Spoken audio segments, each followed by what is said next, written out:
The views and opinions expressed today on Black Focus Radio are not the views and opinions of the station, its management, or its advertisers. Now, let's get ready to focus on our issues, our solutions, using our voices on Black Focus Radio.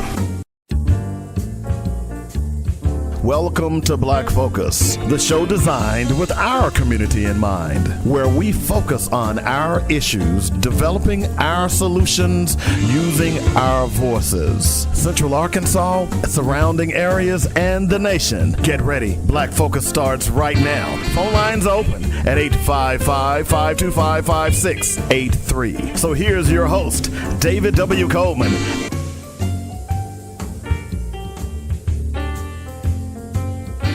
And good afternoon, and welcome to Black Focus Radio, our issues, our solutions, our voices. 855-525-5683 is the number. That's how you get in touch with me if you'd like to join the show. You can also hit us up on Instagram, YouTube, and Facebook.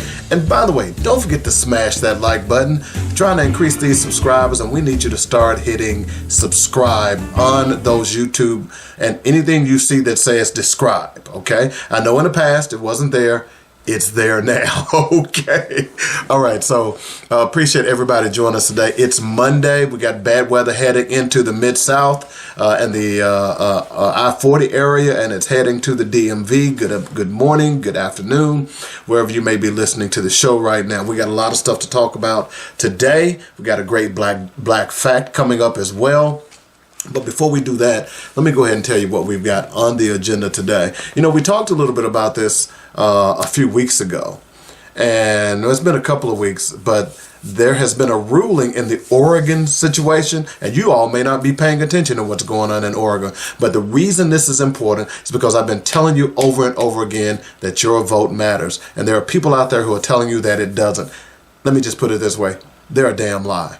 I'm going to prove it to you when I talk to you about this Oregon case. Okay, it's amazing, and Republicans are up in arms. You're talking about power to the people. They got it. Also, what companies do you use that are using prison labor? Huh? Have you asked that question?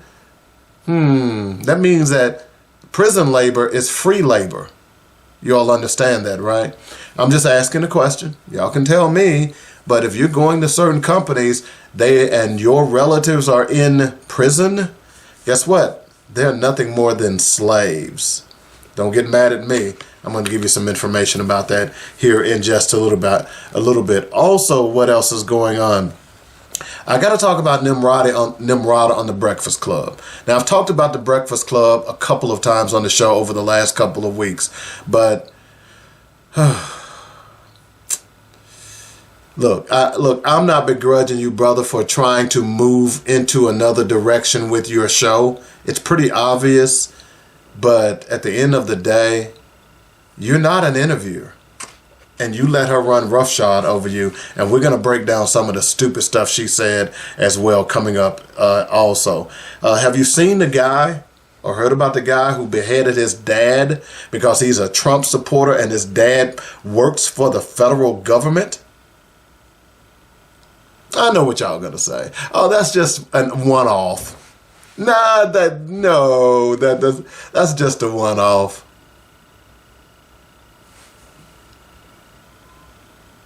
Really? Okay. Y'all keep believing that, okay? These people are crazy.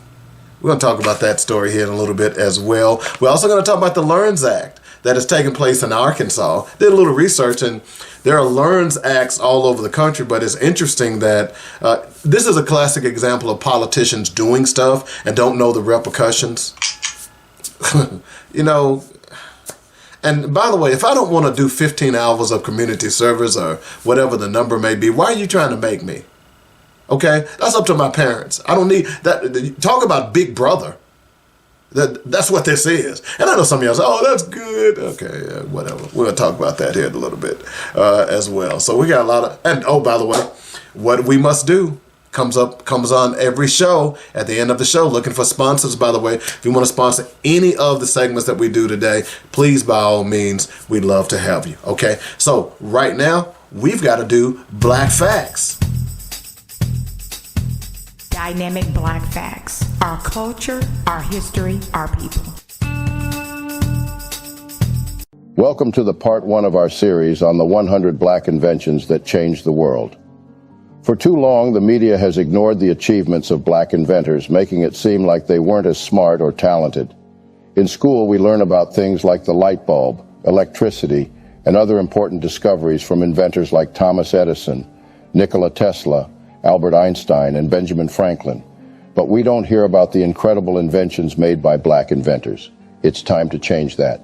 Today we embark on a journey to unearth a legacy that has long been ignored, a series that unveils the untold stories of 100 black inventions that changed the world. These black inventors, whose names have been shrouded in darkness, refused to let their history hold them back. Their intelligence and resilience propelled them forward, defying the barriers of slavery, discrimination, and racism. In this episode, we're going to share their stories and tell you about the amazing things they invented that changed our lives. Before we get right into the video, please smash the like button and subscribe to the channel so you can catch all the parts in this series and keep informed of our eye-opening black narrative. Number 100, 3-light traffic light. The 3-light traffic signal we see today has greatly improved our safety on the roads, but very few people know that the traffic signal was inspired by the invention of a black person.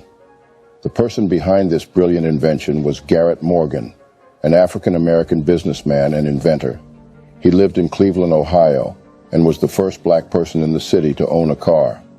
In 1922, he witnessed an accident between a horse-drawn carriage and a car, which inspired him to find a way to prevent such accidents in the future. At that time, police officers were responsible for directing traffic, but it was difficult for drivers to see them, and their signals were limited to just stop and go. This made it hard for drivers to navigate through traffic. So Morgan came up with a new idea.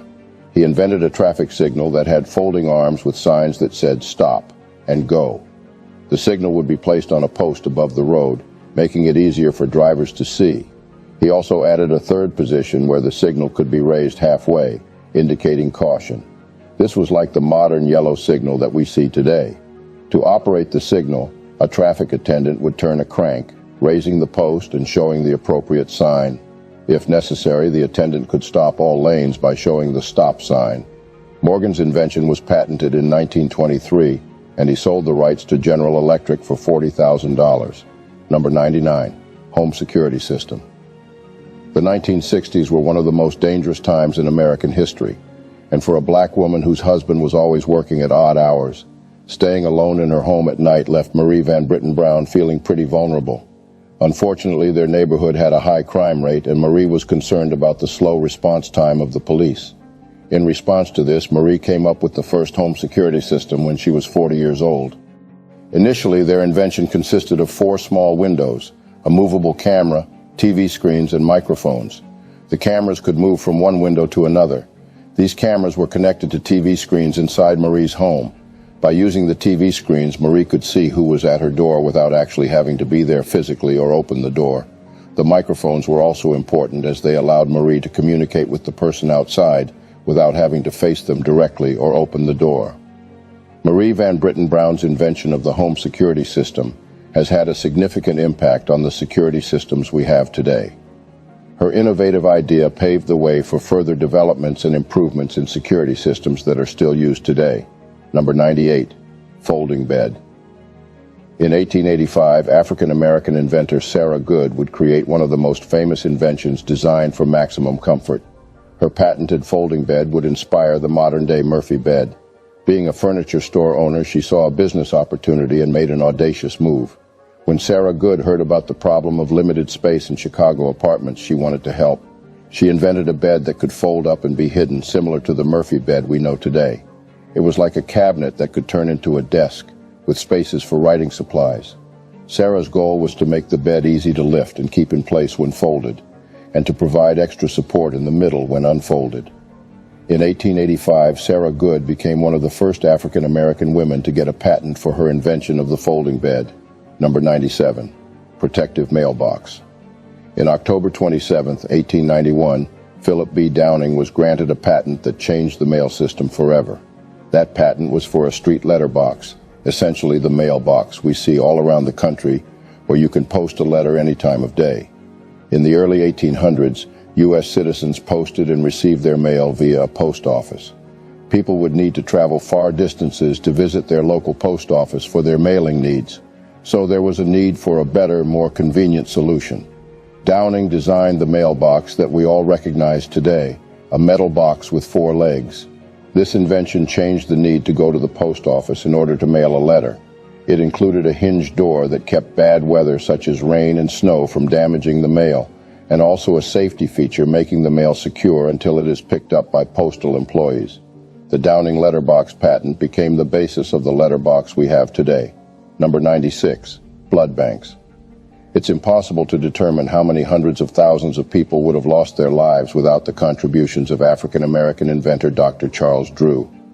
This physician, researcher, and surgeon revolutionized the understanding of blood plasma, leading to the invention of blood banks.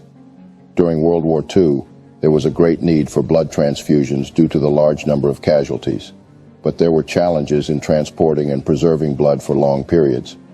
Recognizing this problem, Drew focused his research on finding a solution. He developed a method to store and preserve plasma, which is a vital component of blood, separately from whole blood.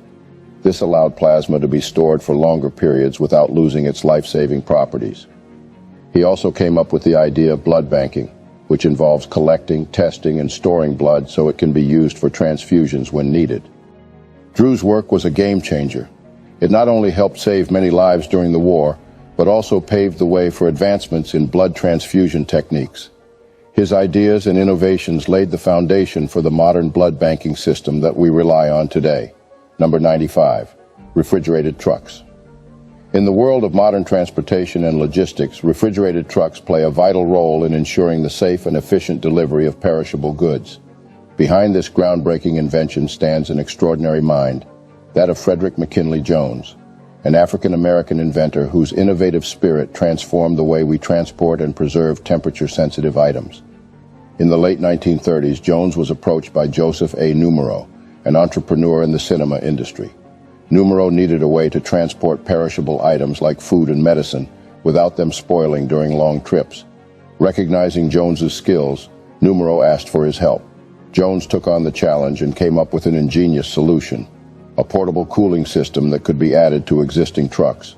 This transformed ordinary trucks into refrigerated vehicles, allowing perishable goods to be transported over long distances while keeping them fresh. Jones's invention had a significant impact on various industries, including food, pharmaceuticals, and healthcare. It made global trade easier by enabling the transportation of perishable goods to faraway markets. Number 94, automatic elevator doors. On the 11th of October, 1887, a highly skilled barber, inventor, and businessman named Alexander Miles received a patent for a technology that would revolutionize the way we use high-rise buildings forever. His invention? Automatic elevator doors. Though a seemingly small milestone in the history of technology, his innovative design made the use of elevators infinitely easier and safer, earning him a spot in the National Inventors Hall of Fame. Whatever the reason, Alexander had identified just how dangerous the elevators of the 19th century were. As they had to be opened manually, either by an operator or the passengers themselves, people were often at risk of plummeting down the shaft with horrific injury.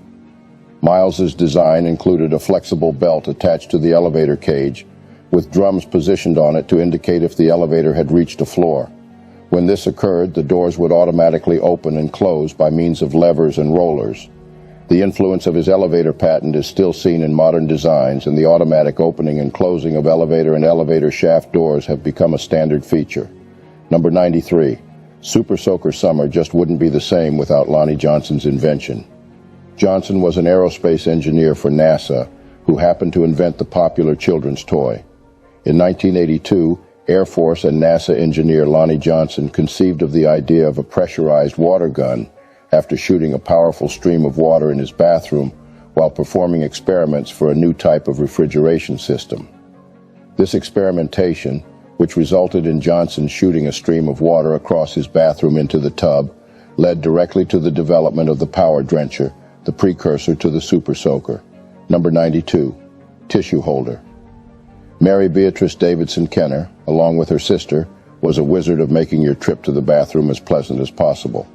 They both invented a toilet tissue holder in the 1970s, which they share a patent on. This invention was created with the purpose of eliminating the problem of grasping the free end of a toilet paper roll, which happens when the free end of the paper is positioned tightly against the remainder of the roll. This invention helps by always keeping the toilet paper in an accessible position, making it more convenient to get a roll of paper right when you need it. Number 91, peanut butter.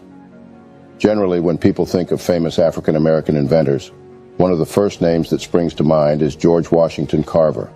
Perhaps most famously, Carver's inventions included the discovery of over 300 different uses for peanuts, such as making cooking oil, axle grease, and printer's ink. Carver was the first African American student accepted to Iowa State and quickly became a campus leader and excelling in botany and horticulture. After finishing his education, George Washington Carver was convinced by Booker T. Washington to serve as the Director of Agriculture at the upstart Tuskegee Institute. Though the job offered very little in terms of pay, Carver took the position and ran with it. It was there he devised his method of crop rotation. Through the system, crops flourished, but a large surplus of peanuts also developed. This led George Washington Carver to develop alternate uses for the peanut. Today, everyone and their dog can thank George Washington Carver for the invention of peanut butter. Number 90, laser phaco. Imagine living in a world ranging from hazy, clouded vision to that of total darkness for 30 years. Before 1985, that was the plight of those with cataracts who did not want to risk surgery with a mechanical grinder. As a noted ophthalmologist and famous black inventor, Dr. Patricia Bath dedicated her life to the treatment and prevention of visual impairments. Her personal belief that everyone has the right to sight led to her invention in 1985 of a specialized tool and procedure for the removal of cataracts. With the laser phaco probe and procedure, Dr. Bath increased the accuracy and results of cataract surgery, which had previously been performed manually with a mechanical grinder. With the laser phaco probe invention and the development of the procedure for its use, Dr. Bath helped restore the sight of several people who had been blinded by cataracts for up to 30 years. Number 89, automatic gear shift. Richard Spikes was a well-known inventor whose automatic transmission for the car gears and other automotive-related inventions transformed the transportation industry. Spikes invented the gear shift to help keep the gears constant for different speeds, which also helps people to drive up hills. In December 1932, Spikes received a patent for an automatic gear shift device based on automatic transmission for automobiles and other motor vehicles. Number 88, dustpan. The first dustpan was invented in 1858 by American inventor T. McNeil, for which he was granted a United States patent. However, it was Lloyd P. Ray's improvement that gave us the dustpan we all recognize today. The African-American inventor made improvements to the dustpan by the addition of a short wooden handle and a collection plate made of metal, and this invention was patented in 1897. The addition of a metal plate and a short wooden handle allowed sweepers to collect trash without getting their hands dirty. Due to the convenience it provided, Ray's invention quickly became a household staple. Number 87. Gold tee golf was totally a different sport before Dr. George Grant came along. Prior to the invention of the wooden tee at the turn of the 19th century, golfers made tees out of sand. Courses would supply each hole with a box of wet sand from which the golfer would fashion a raised mound using either his hands or a cone-shaped mold. In 1899, Boston dentist Dr. George Grant, frustrated with this tedious and messy process, invented a wooden golf tee. However, it wasn't until William Lowell, another dentist, invented the ready tee in the early 1920s that using a wooden tee became common practice. Number 86. Lawn sprinkler African-American inventor Joseph H. Smith improved upon the lawn sprinkler by patenting the first rotary head lawn sprinkler in 1897 that sprayed water in two directions.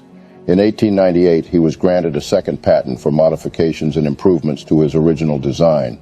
His invention eliminated the need to drag a hose over the lawn and reposition it periodically to ensure a relatively even watering of the lawn. Number 85. Modern toilet. Thanks to Thomas Elkins, your bathroom breaks are as comfortable as ever. While Elkins didn't outright invent the modern toilet, his improvements to the chamber commode would inspire the mechanics of the modern toilet. His patented design came with several amenities, including a bureau, mirror, book rack, washstand, table, easy chair, and earth closet or chamber stool. Over the years, the toilet would go through several modifications to become the porcelain throne it is today. Number 84, ringing mop. In 1893, Thomas W. Stewart would devise an invention that would make cleaning less of a back-breaking labor. The ringing mop we know today was inspired by his invention, which provided a way to care for the slate, stone, or marble floors that were a feature of the homes of the aristocracy, and later the middle classes. Thanks to his invention of a clamping device that could wring water out of the mop by using a lever, floor cleaning was not nearly the chore it once was. Number 83, reversible stroller. Modern-day reversible strollers and baby carriages are the work of African-American inventor W.H. Richardson. Although the first baby carriage was invented in 1733 by William Kent for the Duke of Devonshire, its lavish design made it harder for everyday individuals to have access to them. However, Richardson patented a new type of baby carriage on June 18, 1889, that was more efficient and affordable. The design featured wheels that could turn 360 degrees in a smaller turning radius. The bassinet was also designed so it could face out or in towards the parent. Over a century later, his invention is still a popular choice among parents. Number 82, biscuit cutter. By 1863, A.P. Ashbourne worked as a caterer, having amassed a respected following in Pennsylvania. He catered weddings and buffets of the wealthy elite in Philadelphia, and was selected as one of a handful of local caterers for the 1863 Emancipation celebration held in the city. While attending this event, Ashbourne noticed that the biscuits were simply hand-patted and lacked any real form. He began a decade-long process to create a device, a spring-loaded biscuit cutter, that would guarantee a uniform shape and size. His patented cutter had a board to load and unload biscuits easily. At the time, his invention brought convenience and accuracy to the flour-based food product. Number 81, airplane propelling. While the Wright brothers designed and constructed the world's first practical fixed-pitch propeller, it was black inventors, among many others, that would improve the mechanics to be what it is today.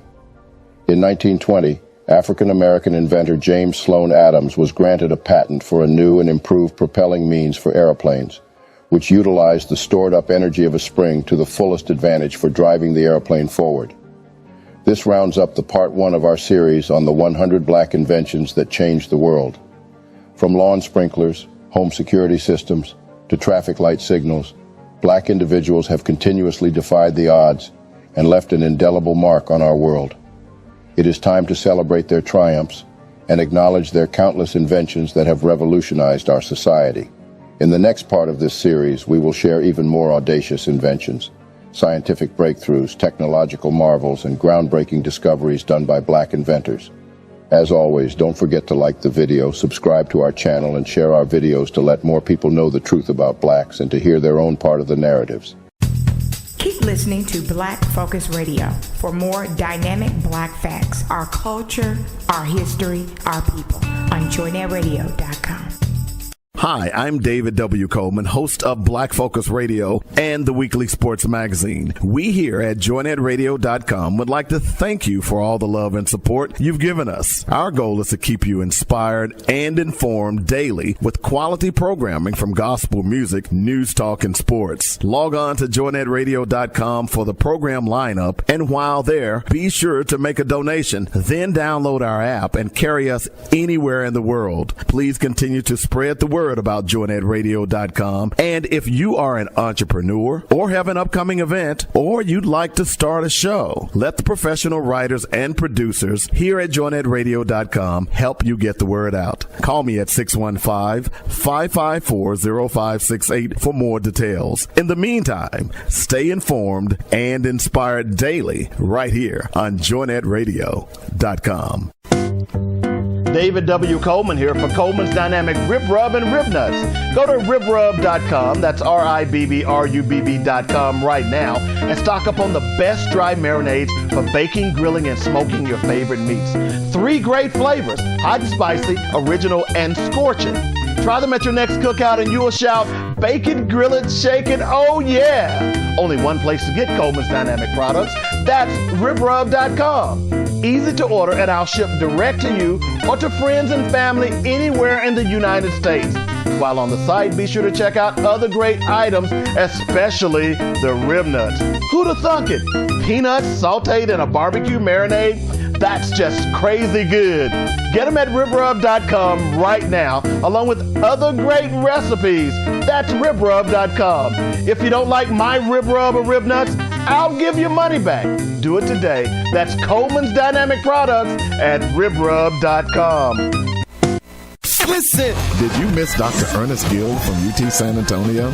When you're making $455 million off these student athletes, and all you can come up with is $5,000, John Calipari makes $8 million a year, and his players are going to get $5,000 a year. The majority of these teams were white men and white males and females. Would this be happening? And I would say no, because their families wouldn't let it happen. But we're letting our kids get pimped. Join the weekly sports magazine every Saturday, 8 to 10 a.m. on joynetradio.com. All right, welcome back. That's a great black fact, by the way. I know it's Black History Month. I hadn't said anything about it. I'm sorry. I celebrate Black History every day, okay? Black History is for white folks and Asian folk, and Hispanic folk. People that don't know about Black history, who tend to want to treat black people with all kinds of disrespect. But I do, look, if you've been listening to the show, I play a black fact every day. All right? I don't wait till some white people who have designated a month for me to celebrate Black history, for me to celebrate my own history. I am Black history. I graduated from Little Rock Central. I am Black history. Okay? So, hope you enjoyed it. I hope you will continue to tell your friends. Do me a favor. When you go to work tomorrow or this afternoon, or when you come back from lunch, ask your white coworker, give you one fact about Black history. And then give them a fact. Say, okay, hey, look, let me help you to something. Okay? Or jump on YouTube and say, hey, you do that? Okay. All right. So this segment, I want to talk about a couple of things, and we're going to mix two things into this segment probably. And also we gotta get to Nimarata Randhawa on Breakfast Club. I'm also sick of the breath. I don't even want to give them any credit, but I got to give it to them because I did watch the entire interview and it was just an abomination. But it happens when you got people who don't know how to interview. You got people who are used to, well, no, I don't want to get into that. But anyway, we'll talk about that here in just a moment. All right, so here's what we're going to do this segment, okay? Let's talk a little bit about the nutbag. And it's kind of sad. And I'm going to read this story to you, okay? And this is from CNN, but it's all over the web. This happened a few days ago. And it's important for us to understand why I'm reading this and what the larger or broader implications may be. Okay, here we go. A man accused of decapitating his father and showing the federal worker's severed head during a politically charged tirade online is charged with murder after he was arrested with a gun at the National Guard base, according to officials. The gruesome video circulated for hours on YouTube, garnering more than 5,000 views before it was taken down. Justin Mon, 32, is now being held without bond, also charges of abuse of a corpse and other crimes in a Pennsylvania jail. During the online diatribe, Mon railed against the Biden administration, the border crisis, while declaring himself the new acting U.S. president under martial law and decrying his father as a traitor. The victim, Michael Mon, worked for the U.S. Army Corps of Engineers in Philadelphia. The video was removed because of its graphic violence. The horrifying case comes amid a fraught national political environment and as social media executives were grilled on Capitol Hill on Wednesday. That's irrelevant to this point. Did you all just hear what I said? There was a 32-year-old white male, because it's important for us to say white male, who decided that his father was a traitor to the country and he beat and decapitated him. And then went on social media, YouTube, held his head up. See, what you didn't hear is he actually had put his head in a pot, and while he was doing his diatribe, he held his head up by the hair. Okay? Now, I know what you're saying. You're saying, man, that man must have been crazy. Yeah, he was crazy, all right. But what drove him to that point? Let me ask you a question. If he had not been a Trump supporter, because clearly he's a Trump supporter, he said it was, would he have done this? I mean, what we've began to see is white people taking out their anger on other people, including now family members and white people. Why are they doing this? We've talked about it over and over again. Number one, you've got places like Fox News and the Republican Party, many in the states and national legislatures, stirring up this anti-immigrant, this anti-black. You will not defeat us. You will not replace us. This is what they're doing now on a regular basis. And the question is, are we just going to stand by and just let this continue to happen? What can be done? Now look, free speech is for everyone. But clearly there is a person who is leading the charge. And I've said it over and over again, and you're going to probably hear it a lot on the show today. We are in dangerous times. Okay? We are in dangerous times because there are people, and there is a presidential candidate, and we're going to talk about that later on, who even suggested that it was okay for Texas to secede from the Union in 2024. We are in dangerous times. Now, some of you all are going to say, well, that guy lost his mind. He was a nutbag with him. No, he wasn't. He wasn't. He knew exactly what he was doing. He knew exactly that by beheading his father, he considered him a traitor. He didn't consider him a family member. He considered him a traitor. And anyone that supports an immigration policy in this country is considered a traitor, according to the Rethuglicans party. Look what thou hast wrought. I'm old English. What was that, Shakespeare? I don't know. I'm going to say it again. Why are they so afraid? Well, let me tell you why they're so afraid. 2042. This whole immigrant anger. Look, what do you hear the Republicans saying? That, oh, we got to stop the border. We got to stop what's going on at the border. Well, you know what? Why are y'all just now trying to stop it? You know, let's see. There was a Ronald Reagan. There was a Herbert Walker Bush. There was a George W. Bush. There was a Donald Trump. What did any of them do? My Republican friends who sneak and listen to the show, you're more than welcome to weigh in. By the way, send me an email. I'll answer your questions at blackfocusradio@gmail.com. You can also respond. I've opened it up on my YouTube channel where you can respond. I'll respond back to you, long as you're respectful and don't go into some crazy rants. I'm just asking you, what did the Republican presidents do? And by the way, when you complain about fentanyl, you know, or you do realize that 90% of the fentanyl comes in through border crossings, not across the river, as many of you all have tried to pretend that they do. Okay? Did y'all know that? Huh? I bet you didn't. See, my point is this, is that y'all are full of crap.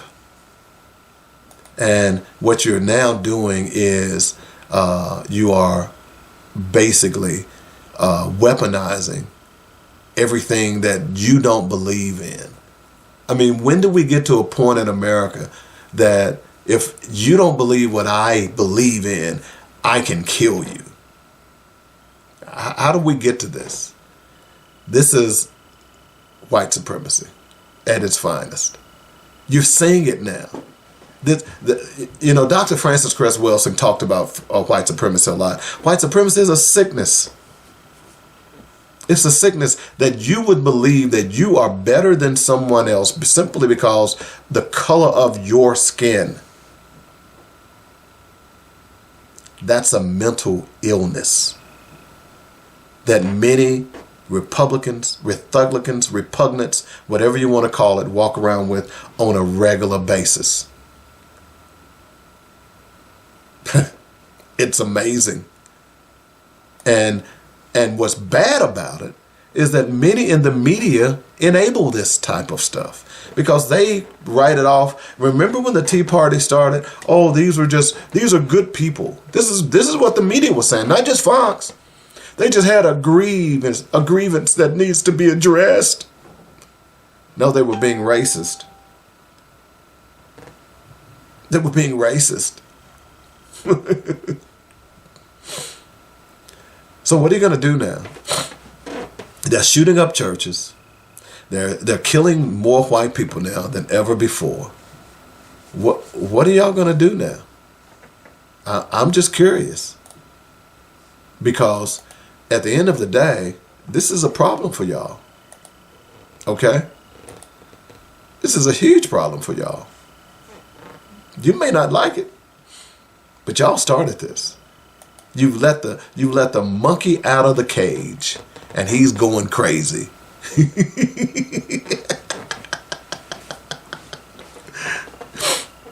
So this is sad. This is a sad story. But I wanted to alert people, particularly black people. See, you all are not paying attention. Y'all don't see this kind of stuff happening. You all are too busy worrying about what Shanae said about Shay. Whatever.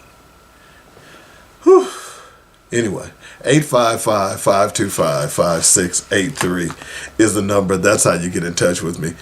You can send me an email at blackfocusradio@gmail.com. I want to talk a little bit in this segment too about what's going on in Oregon. Okay? And I'm going to follow up with this story on what we must do and what we must do. But I want to cover this story because it's important for what I've been saying for the longest. Okay? This is from Oregon Live. Okay? And if I can get all these windows to quit popping up on me.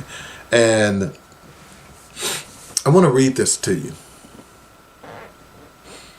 It goes like this. It's written by Carlos Fuentes, who is from the Oregonian, the paper, the state paper there. 10 state senators who participated in a Republican-led walkout during last year's legislative session will be barred from re-election as soon as this year. That's what the Oregon Supreme Court ruled on Thursday. Now, excuse me, but I do have, those of you who are watching the video, I have a smirk on my face because I don't like to think that I'm right about a lot of stuff, but what I'm right about, and you'll see. If you don't see now, wait till what we must do at the end of the show. But anyway, in a unanimous decision, the court rejected an argument from 5 Republican lawmakers who contended in court filings that the plain language of Measure 113 should allow them to serve one more term, despite their decision to boycott more than 10 legislative floor sessions last year. The court ruled that voters understood the measure to mean that boycotting lawmakers would be immediately barred from seeking re-election. I'm sorry. I don't mean to laugh, but this is genius. This is like, oh my gosh. Aneurysm. May I continue? I love this kind of stuff. Reading the text of the amendment in light of the ballot title and the voters' pamphlet, voters would have understood the disqualification to apply to the term of office immediately following the term in which a legislator accrued 10 or more unexcused absences. That's what the court said. Thus, for the reasons that follow, we conclude that voters intended that result and reject petitioner's challenge to the Secretary of State's rule. Okay? And there you have it.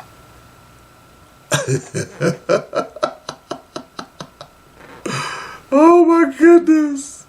The Republican senators who challenged the measure, I won't even give their names because they're idiots. Okay.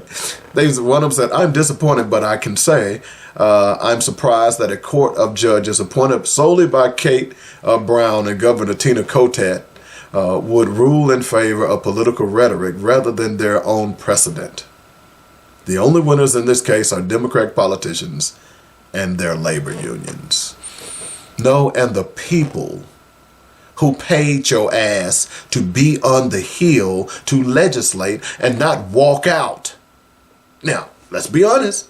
Democrats have done the same thing. If you were smart, you would pass a law, but you couldn't pass a law. You know why? Because this was an amendment that had to be passed by the people of Oregon.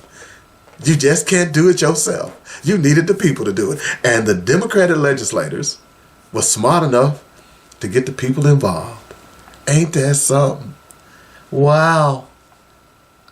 Isn't it wonderful when democracy works? Because it does work. The problem is that many of you hadn't realized that it works. Many of you don't understand how it works. They don't teach you how it works. Let me tell you what happened. Let me break it down to you. How did we get here? Okay, so last year, there was some measures being put forth in the Oregon legislature. And the Democrats dominate the legislature. So instead of being there to vote on these measures, the Oregon legislators simply just absconded. We know this happens all the time. And like I said, Democrats have done this before in various states. So because you have to have a quorum in order to vote on a measure for something to become law, and because the only way that the Republicans could do anything was not show up to vote. In comes the people. Okay? We pay you to show up. You're not even in session a whole year. You're only in session in spring and fall. And you can't show up for a vote? Even though you don't like the vote? So the Oregonians, the good people of Oregon, the Oregonians, sound like aliens or something, they decided, okay, we're going to put forth a ballot measure. Do y'all know what a ballot measure is? It is, depending on the state's constitution, a measure that the people can put on the ballot if enough signatures are signed by registered voters. In other words, let me give you an example. There was a ballot measure a couple of years on Arkansas, for Arkansas to get medical marijuana. It was on this past election.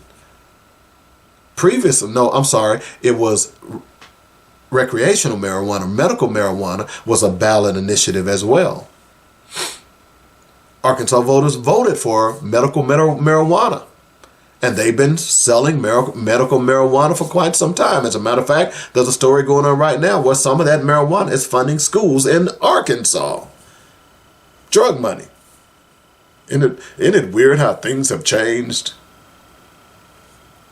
So now, here we are, the next year, this past election, Arkansans had a ballot initiative where they wanted to make recreational marijuana legal. It failed. They didn't get enough votes. But the point is, it had to get enough signatures of registered voters to even be on the ballot so that the wider audience or more of the voters across the state, a particular state, in this case, so I'm talking about Arkansas, they could vote on it. It failed. In other words, the people decided what they're going to vote on to make law. As a matter of fact, another initiative was on there to increase the minimum wage, and then state legislators went in and changed it. That's why they need to be voted out in Arkansas. So back to Oregon. The same issue applied. The people of Oregon were upset that those Republicans had absconded and wouldn't do their job. So they launched a ballot initiative. They got it on the ballot. And now it has went into effect. It went into effect January 1, as a matter of fact, of 2024.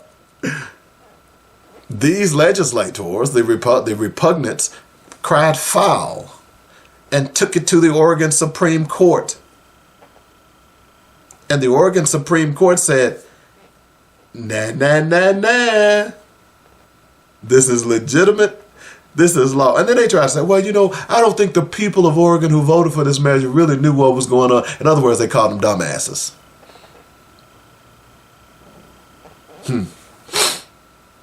This is powerful, folks. This is how you defeat your legislators. You need to find out, depending on what state you're listening to me in right now, you need to find out if your state allows ballot initiatives. Okay? This is how you solve this problem, or at least part of the problem. This is just genius. And if they're mad, too bad. Too bad. You ought to be mad. You ought to be doing your job. And look, I would love to see this. Look, here's my thing. I think everybody needs term limits. A lot of states have term limits. Everybody needs term limits, and everybody needs, if I go to work, if I'm working for someone right now, and I miss X amount of days, if I'm in school, I'm going to be suspended, I'm going to be in detention, I'm going to be something. Why is it that state legislators can't follow those same rules, particularly when they're not there all the time? They might be there, 2 months, 2.5 months in the spring and in the fall? Some legislators don't even reside until the spring. I should say convene until the spring. Some do spring and fall, but the point is that the taxpayers of your state pays you to go and legislate, and you have no reason not to. You get free cars, you get room and board, you get gas, you get mileage, you get all of this stuff, and you get a salary. And if you're not there, you need to lose your damn job, because you are saying to the taxpayers, hey, kiss our butts. That's what these Oregon legislators did, and they deserved it. But what makes this so sweet is that we see a classic example of when you vote and how you vote determines positive outcomes. You've been fooled. You've been bamboozled. You've got people out there telling you that your vote doesn't matter, and I will tell you that they are a damn lie. There is prima facie evidence, this and much other, and you all don't get it. You want to sit around and say there's a conspiracy. Hello? You want these idiots like that Mon guy to be able to, because he's uneducated and a damn fool, to be able to wreak havoc on our country. Vote, folks. That's all I'm saying. That's all I'm saying. 855-525-5683 is the number. That's how you get in touch with me. Email me at blackfocusradio@gmail.com. By all means, make sure you like and share our YouTube. You can hit the subscribe button as well. Do all of that stuff for me. Do it on Facebook. Appreciate it. We are bringing you much more power. I already had a powerful show, but now, I don't know, I've been revived by moving to the DMV area. So y'all stick and stay, don't go away. We're going to take a break. When we come back, we'll talk a little bit more about this, and let's see what else. We're going to use, I want to talk about the LEARNS Act. We'll do that when we come back. You're listening to Black Focus Radio on joynetradio.com.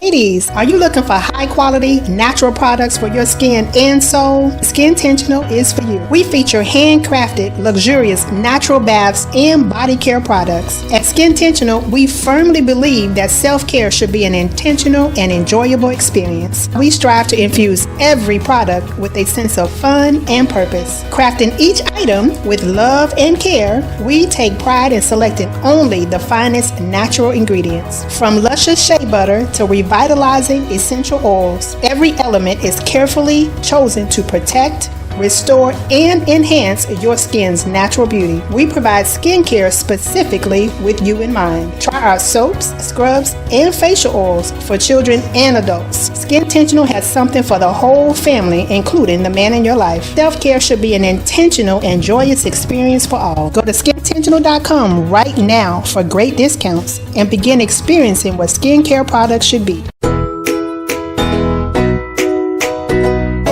Bake it, grill it, smoke it. Oh yeah, at RealRub.com. Holman's Dynamic Pepper Juice is lighting fires around the country.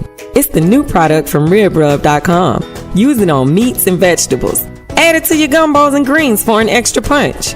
Made with all natural ingredients, Coleman's Dynamic Pepper Juice will enhance the flavors of your favorite recipes. Order today on RealRub.com. And while there, be sure to check out some of our other great products. It's developed with love and care using the best all-natural ingredients with no GMOs or preservatives. From snacks to seasonings, Coleman's Dynamic Products has something for everyone. Bake it, grill it, smoke it. Oh yeah, at RealRub.com.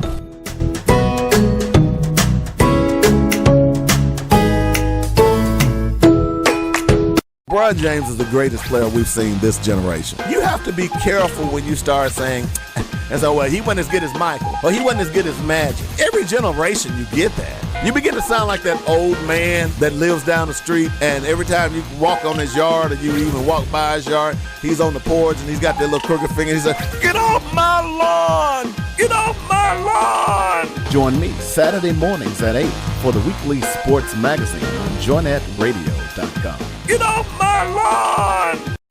All right, welcome back to Black Focus Radio. Our issues, our solutions, our voices. Don't forget to like and share and subscribe to our show. Please, it helps us a lot as far as our subscribers are concerned. You're going to start hearing me saying more of that because I should have been doing it a long time ago. But, and now that I've got some time, I'm catching up on some things. So, a couple of things I want to talk about here. Okay? When you talk about legislators, particularly state legislators, they're like sheep. The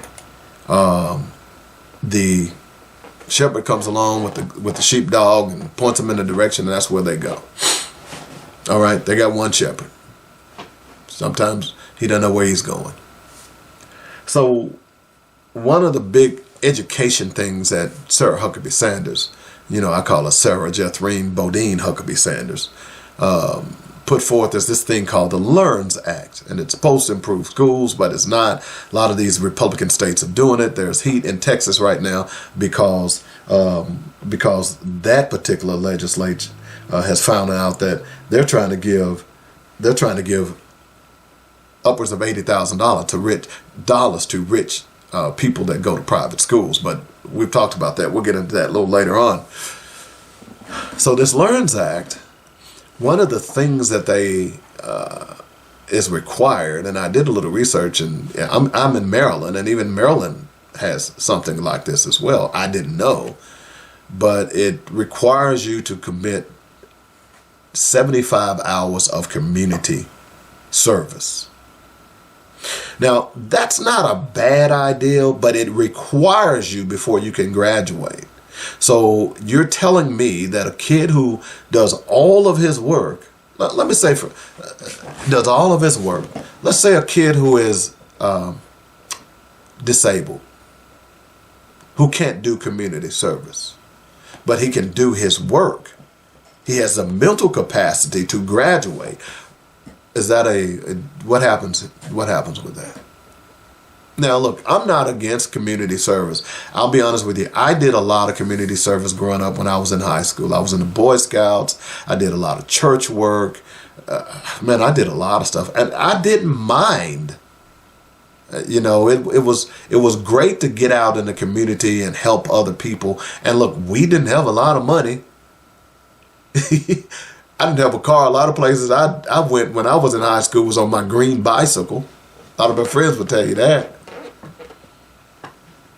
So community service isn't a bad thing because it helps you as a young people to have empathy and understand that you're not as well off sometimes as you think you are, and you're just one step away from disaster.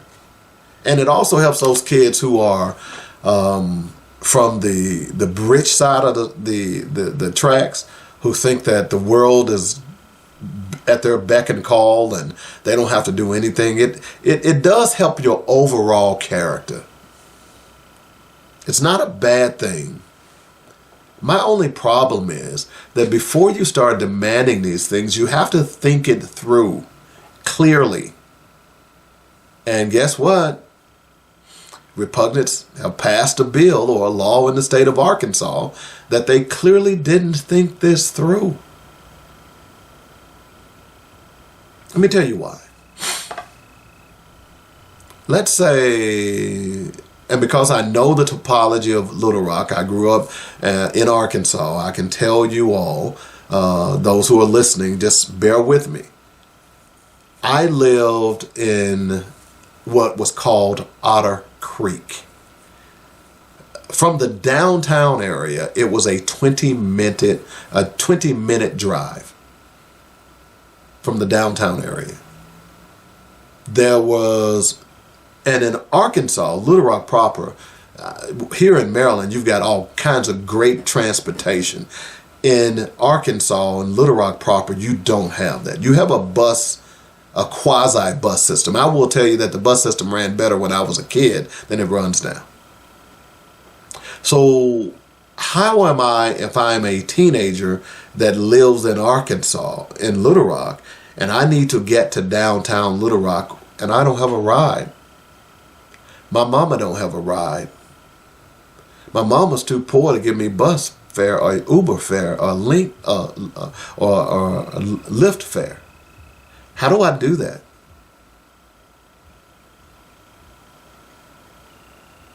Y'all get this? These are the geniuses that you have running the state of Arkansas and many states around this country. What if there is not enough public service? What do you call public service? Are you talking about picking up trash on the side of the road? How is that going to assist me in becoming a better person because I'm picking up trash on the side of the road? Huh?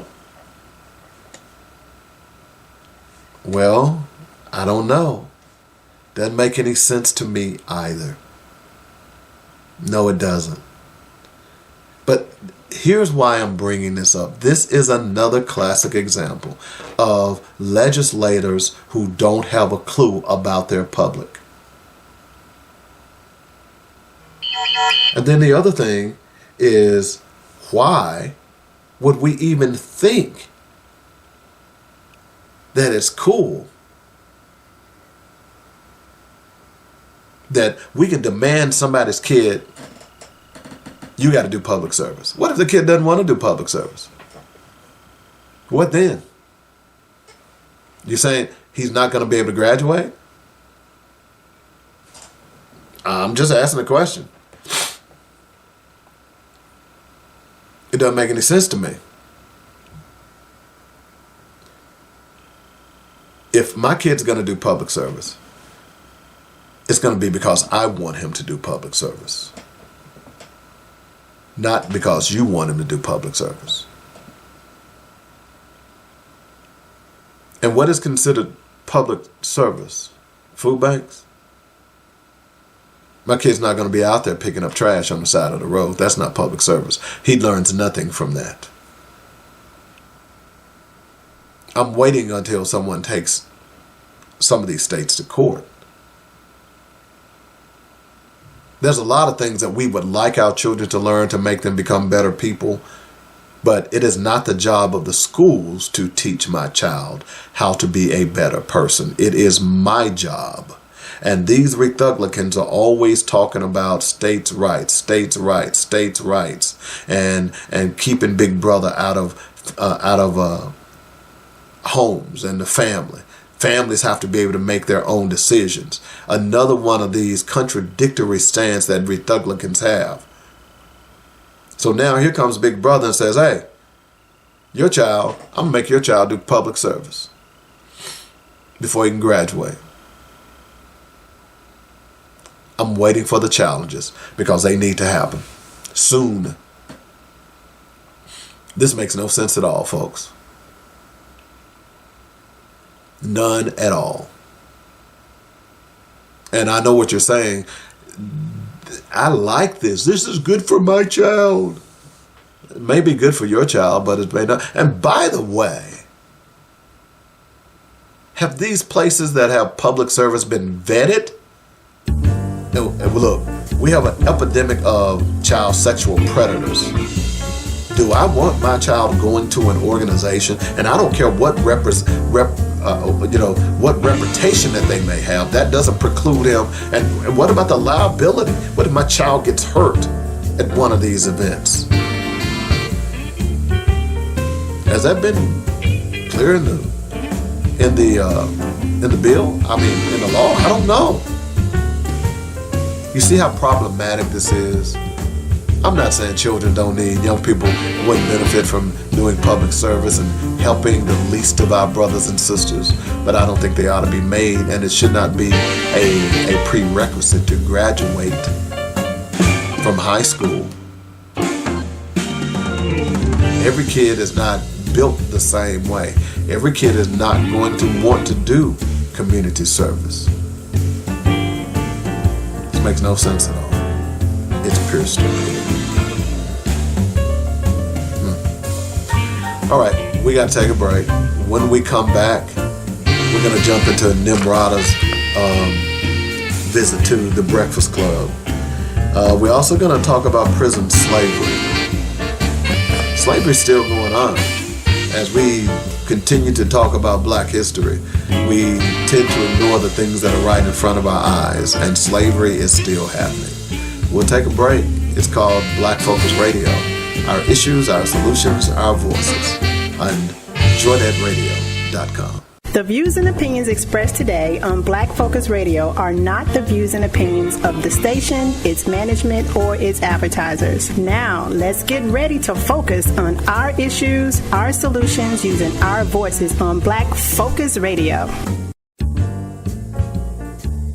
Welcome to Black Focus, the show designed with our community in mind, where we focus on our issues, developing our solutions, using our voices. Central Arkansas, surrounding areas, and the nation. Get ready. Black Focus starts right now. Phone lines open at 855-525-5683. So here's your host, David W. Coleman. All right, welcome back to the show, Black Focus Radio, our issues, our solutions, our voices, the second hour of the show. One of the things, we're going to have a correction and some of the things that we're going to talk about. We are going to get to Nimarata here in just a moment, but I also want to talk a little bit about the MSNBC piece that played last night. It was called Black Men in America, The Road to 2024. So we're going to talk about that a little bit today as well. So stick and stay for that. Also this hour, I'm going to ask you, since we're talking about this, what major corporations are using prison labor? That's something that we need to pay attention to as well. Also, we got to talk a little bit more about Nimarata and her visit again on the Breakfast Club. And I understand what they're trying to get accomplished. They're trying to mainstream their medium. But hey, I'm not mad at you about that. But golly, just get some damn people who can ask some questions. Some people that do research. I mean, do they not teach journalism anymore? We're going to get into that as well. And of course, the last segment is what we must do. Okay, so that's what's on the agenda today.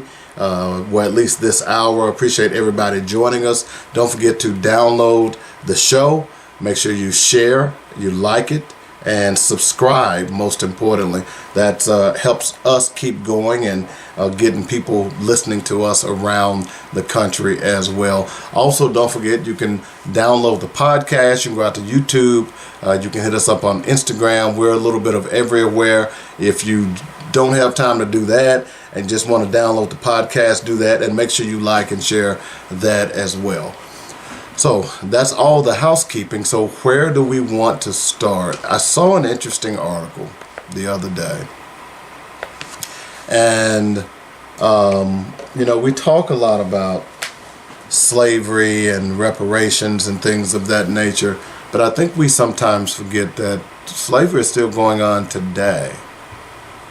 And I think it's important for us to talk about that because I last night decided to stay up a little later and watch the MSNBC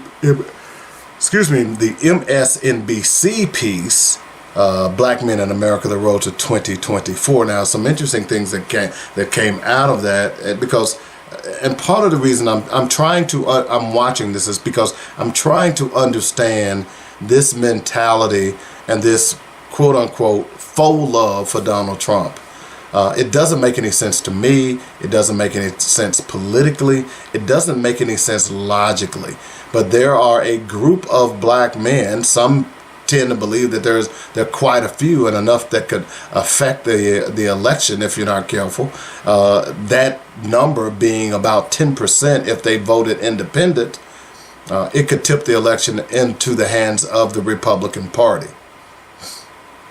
And I personally don't understand this logic. So I'm trying to watch and listen and evaluate some of these quote unquote concerns that I hear from black men. Now, look, if you hadn't noticed, I'm a black man.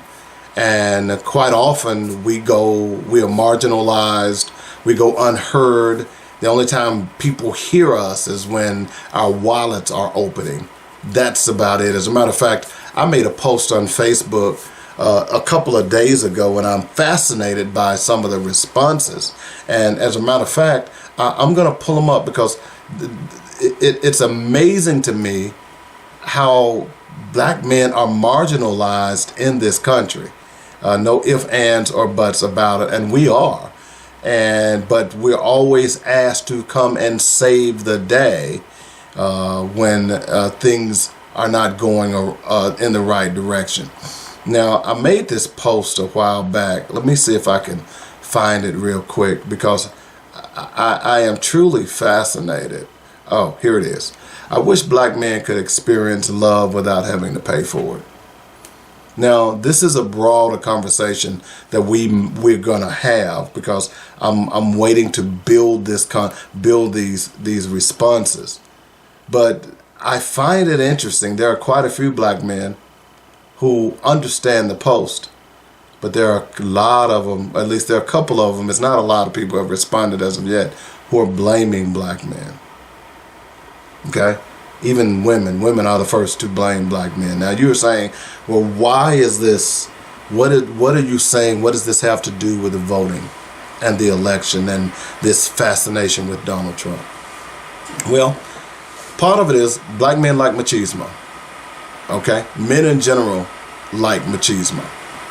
All right, that's just how they function.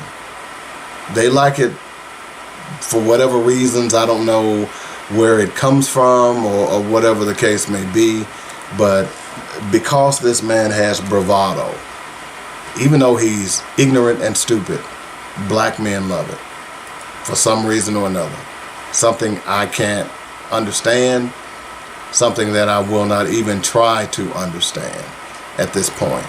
All right? It really makes no sense, to be totally honest. All right? So that's one reason. Number two, he's a man. You know, and I think black men are pushing back somewhat about this anti-male sentiment that has been going on, and not just black men, but white men as well, that has been going on for quite some time. And they like Donald Trump because he pushes back on that. Okay? I'm just giving you what I think here. All right? Not necessarily means that it's correct. They like him because of that. But black men don't understand. You got to start looking at the bigger picture. Are we getting what we deserve? No. The question is, are we doing what we need to do? I go back to the story in the first hour about Oregon. Those people decided to do what they needed to do in order to make change in their legislature. They used the tools that was afforded to them. The question is, are we doing that? And that piece that they had on MSNBC last night did not address those things. Now, this is not to be critical, but what I would like to see from the beginning is that what are the processes that we as black men are putting into place in order to get the things that we need politically? Okay? Part of that is, first of all, you've got to participate in the political process. You can't continue to cry in your beer and whine and bitch and complain about what you're not getting from one party or the other when you're not even participating in the political process. Okay? The people in Oregon decided that, hey, we're tired of these legislators not voting and walking out, and we're paying them. We're going to participate and pass a law that makes a difference. That's why that piece in that first hour is so important for this hour. Black people, black men want to be acknowledged was one of the things that they said in that piece. Okay, that's wonderful. But what are you doing to command that acknowledgement? Okay, yeah, look, I'm not trying to be critical, brothers. I'm right there with you. We get beat up every day. It is hell to be a black man in America, even a successful one. Okay, that's why that piece, that saying, I wish black men could experience love without having to pay for it. That's in a nutshell what that means. There's a cost. There's a reason why we die earlier than everybody else. It's not just because of guns, drugs, and violence. It's a tough position. But what I want to say to black men, because I find it fascinating that they are in bed, or some are in bed with this Donald Trump. One gentleman who worked in the Trump administration claimed about the Next Step Act. Don't realize that that was a Democratic initiative. Yeah, Trump signed it into legislation, but that was a Democratic initiative. But if you want to say that Trump did that, by the way, some of them say that Trump helped HBCUs. That was a Democratic initiative. It was already on the books and ready to go. He simply signed it into law. It was going to happen one way or the other. But if you want to give him credit for those two things, then let's give him credit for the racism that has reared its ugly head in America today, based on his rhetoric. Remember, in the first hour, I gave you a story of a young man who murdered his father and decapitated him because his father worked for the federal government. And Trump has been walking around, or at least campaigning on the fact that he's going to fire all federal workers. Okay, they are the deep state, which no one has ever been able to explain. The deep state. Next time you talk to a repugnant, ask them, hey man, what's a deep state? What does that mean? Get 2 or 3 of them together, and I guarantee you there'll be a different answer. Just like there's a different answer to what CRT is to them. Okay? But he killed his father. His father was a 20-year veteran of the federal government. He murdered him. This is the guy that is fomenting racism. So when you say Trump did those things, let's say, all right, he's fomented racism. He supported the KKK. He supported the Proud Boys. By the way, and the Oath Keepers. Those 3 groups are anti-black male. You do understand that, right? Hello? What about the racism that he used against black female legislators? What about the racism that he's using against immigrants? What did he do for redlining? What did he do for high interest rates? What about the voter suppression that he attempted? He verbally assaulted 2 black women who were simply doing their job. Okay? So I'll give you those 2, which it wasn't his initiatives. What about all those other things? And by the way, when he wins, if he wins, where are you going to be on the totem pole? Black man, black people who support Trump. How can you support, at the end of the day, even if you give him credit for those 2 things that I said, which I don't, and anyone who understands politics or what's going on would not either, even if you gave him that, how can you as a black person, male or female, support someone who has already said that he is anti-black? Hello? Somebody that is consequentially against who you are. Hello? It makes no sense. And as I said the other day, this argument that, well, we got to be in the same room in order to make decisions. Well, okay. Those black people that were in the Trump administration, how many decisions did you offer to him and he actually made? The only things that you can point to is the First Step Act, which he didn't initiate, or the money to the HBCUs, which he didn't initiate. I'm just being real with you. So I'm not trying to hear that garbage. I'm just not. Are Democrats doing right by black men? No, neither one of them are. But part of the reason is you have no political clout. You just can't say, hey, we're voting, we're not going to vote for you, but listen to us. We're not voting for anyone. But you want them to listen to you?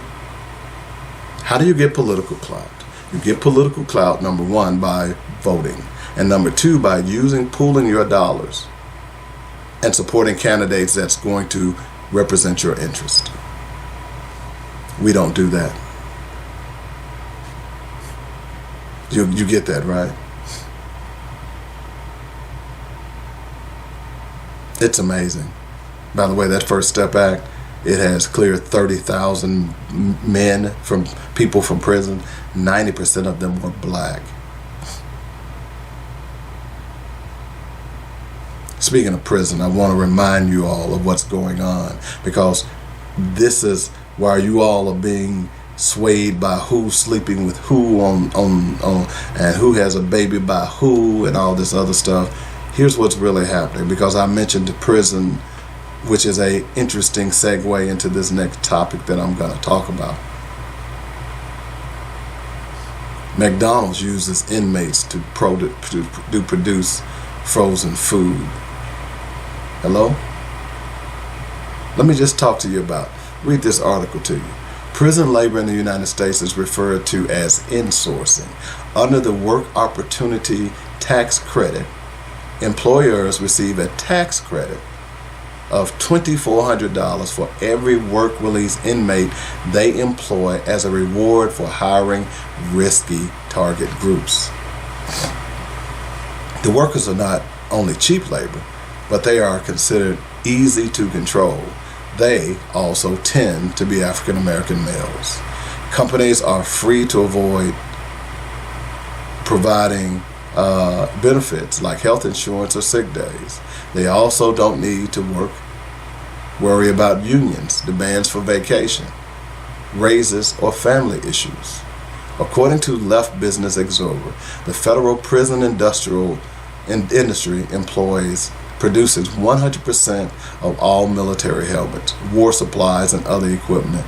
The workers supply 98% of the entire market for equipment assembly services, 93% of paints and paint brushes, 92% of stove assembly, 46% of body armor, 36% of home appliances, 30% of headphones, microphones, speakers, and 21% of office furniture, airplane parts, medical supplies, and much more.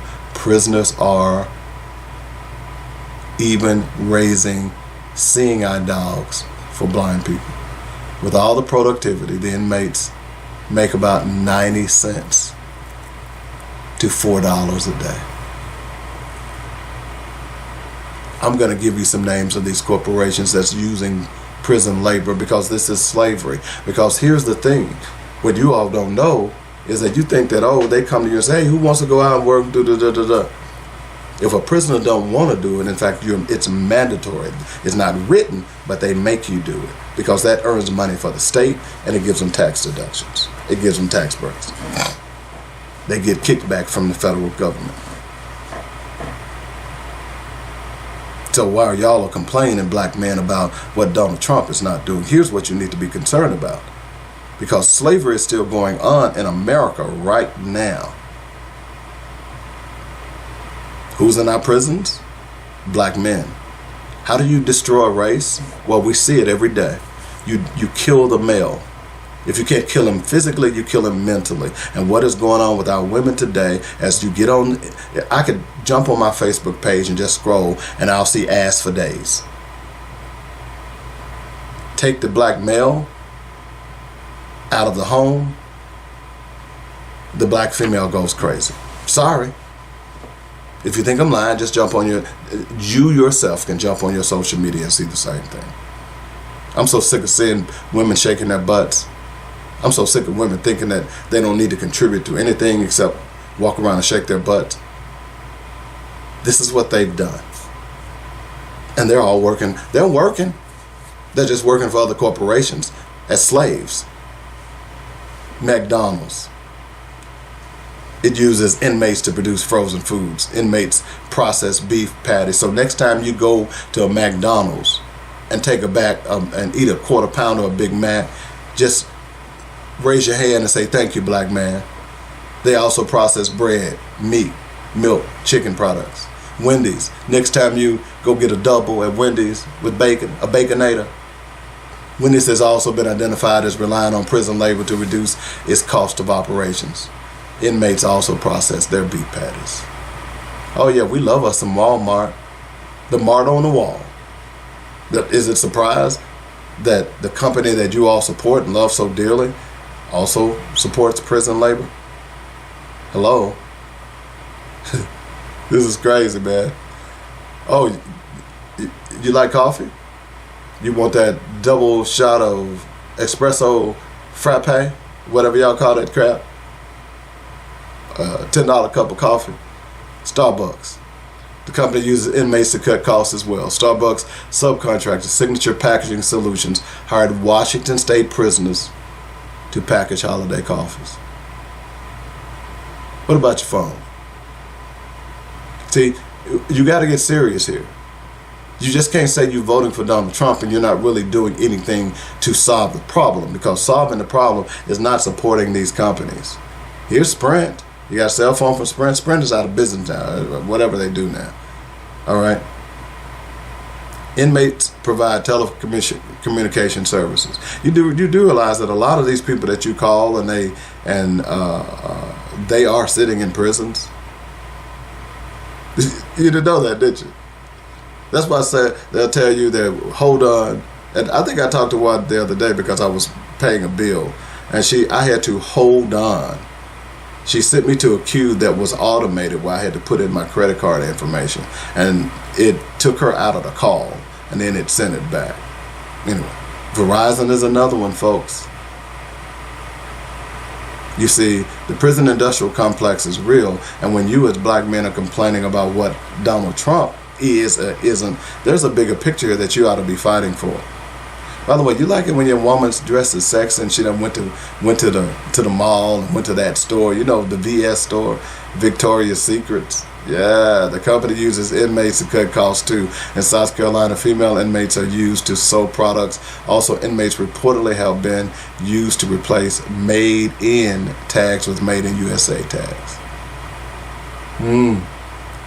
So next time your sugar by honey bunch walks down the steps in that Valentine outfit that's coming up here in the next couple of days, just remember that it was made in the USA by black people, by prisoners, free labor, slaves. Fidelity investments. In some cases, some of your money invested by Fidelity is used for prison labor or in other operations related to the prison industrial complex. The investment firm funds the American Legislative Exchange Council, ALEC, which has created laws authorizing and increasing the use of inmates in manufacturing. Oh, ALEC has been around for a while. Fidelity. JCPenney and Kmart. Doesn't matter now, they're just about out of business, but guess what? JCPenney and Kmart both sell jeans made by prison labor in Tennessee prisons. American Airlines and the car rental company Avis use inmates to take reservations. I say all this to say, and coming up here in a few minutes, we're going to talk more about black people thinking they're important, but they're not because they don't know how to use their knowledge. I don't care if you're mad at me. I'm just tired. I'm old enough now where I don't give a damn what you think about me. I'm going to speak my piece. That's what I do on Black Focus Radio every day, Monday through Friday, 8 to 10 a.m. And the bottom line is that what is going on in the black man's mind is illogical. Anytime that you be thinking about voting for a Donald Trump, you are illogical and you are out of line. We've got to do the things that's going to benefit our community. That means our men, our women, and our children. And there is nothing that the Republican Party offers black people except pain and suffering. Their goal is to keep America white. You don't get that because you are too busy wrapped up in the rap culture, young brothers and young sisters, to pay attention to what's really before you.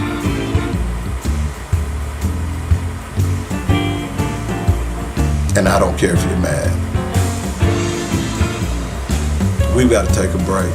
When we come back, more on black ignorance, because that's really what it is.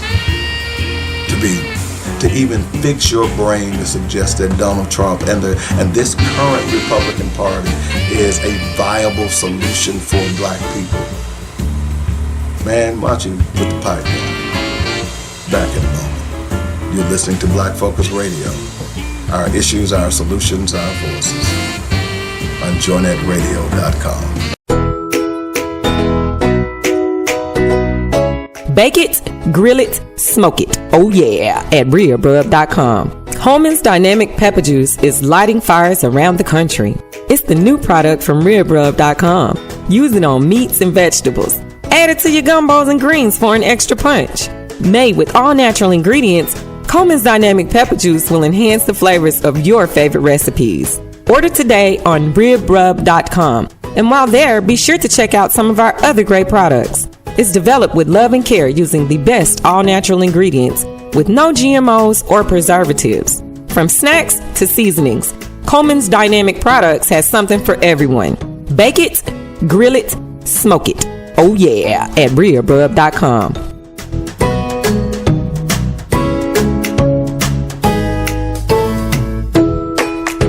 Hey, beautiful. You look gorgeous. Are you doing something different? There's a healthy glow about you. Thanks. I'm just my natural self. Come on. What's your secret? Okay. Since I found SkinTentional.com, I've been getting a lot of those comments. SkinTentional.com? Yes. SkinTentional.com is handcrafted, luxurious natural baths and body care products. Crafted for those with a designer's taste for high-quality skincare products but won't break your bank. From body butter to oils and soaps, SkinTentional has something for everyone, including the man in your life. Get your man some beard balm and oils, and yes, they offer body butters and soap for him as well, without making him smell like flowers. Go to SkinTentional.com and check out their amazing products. They believe self-care should be an intentional and joyous experience for all. SkinTentional.com. Pigskin, check. Round ball, check. Hard ball, check. Hockey puck, check. Burning rubber, check. We got it all on the weekly sports page with David Coleman. What else do you need? Did I say food? Can't have sports without food. What kind of show is this again? A sports show. Oh, okay. Pass me those rib nuts. Yeah, we do have it all and a whole lot more with me, Dynamic David Coleman, on the weekly sports magazine. All right, welcome back to Black Focus Radio. Our issues, our solutions, our voices. 855-525-5683 is the number. That's how you get in touch with us if you want to join the show. Also hit us up on YouTube, Instagram, and Facebook. Be sure to like and subscribe, please. It would help us out an awful lot. I appreciate all the people who send me nice things, and I get bad comments as well. So I must be doing something right. So that's a good thing. So we've been talking a lot over the last few shows, a lot about politics. And in part because we cannot ignore politics. We as black people have been notorious and simply not participating in the political process because some believe that it doesn't do for us what it needs to do. Well, I would agree with you to some extent, but that doesn't mean that you should totally divorce yourself from a process where other people can dictate how life affects you. Okay? So I want to talk a little bit more, and we've talked a lot about Nimarata Randhawa. Okay? We've talked a lot about her. And every day that she opens her mouth, she proves again and again why she is not capable of being the president of this United States of America. You say, well, they elected Donald Trump. You just got to hope and pray that stupidity doesn't happen again.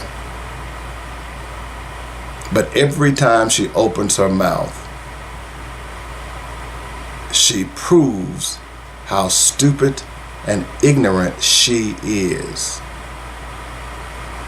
The latest that has come out about her is she said that it was okay for Texas to secede from the Union, and started this babble about states' rights. States' rights end when it comes to succession. Period. And now she's trying to walk it back. Among other things, this is the same person who suggested that America was not and has never been a racist country. What are we to do with this? What are we to think about this? How are we to accept someone who clearly doesn't know the Constitution and clearly is deluding herself to think that white people are going to vote for her? See, she has an advantage, over Vivek Ramaswamy. If he was white enough, he could have probably sold his message. The only reason that Nikki Haley is able to sell her message is because she looks white. Oh, I'm sorry, I mean Nimarata Randhawa. Why does she not use her real name? Don't give me this mess about I'm being a bigot or a racist by saying this is her given name. I'm calling her her given name. Why won't she use her given name? I'll tell you why. Because she knows if she did, she'd be laughed out of this contest. She's not going to win the way the polls are tilted right now. But she understands this. So last week she was on the designated new black show, The Breakfast Club. Okay? National show, gets a lot of celebrities, a lot of ignorance, a lot of the rap culture that has done a lot to destroy our community. There's this guy DJ Envy and Charlemagne. You know his full name. I don't consider him that, so I'm not going to call him that. I'll call him Charlemagne. That's not even his real name. I don't know what his real. I don't even care. Look, I ain't mad at him about that, because in this business, I've been in this business for a long time. We all have call names, on-air names. There are some people who have been in the radio business who have one name, but that's not even their real name. Okay? So I'm not mad at him about that. I just think it's offensive. If you're going to reference yourself as a deity, then shouldn't you act as such when it comes to knowledge? So being on this show, Nimarata Randhawa was on their show. The first question I would have asked was, why is it you don't use your real name?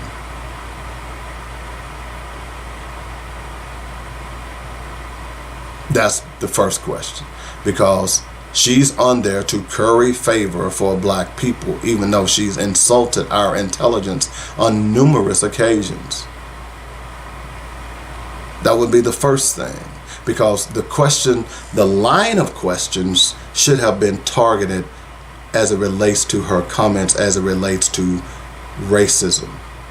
Because here is a woman whose father and mother earned their pay off of black people. As we've talked about it, her father taught at an HBCU. Her mother, white women wouldn't buy her dresses, but black women would, so they earned a living. Nikki Haley was raised off of black blood, sweat, and tears. Yet she insults our intelligence on a daily basis.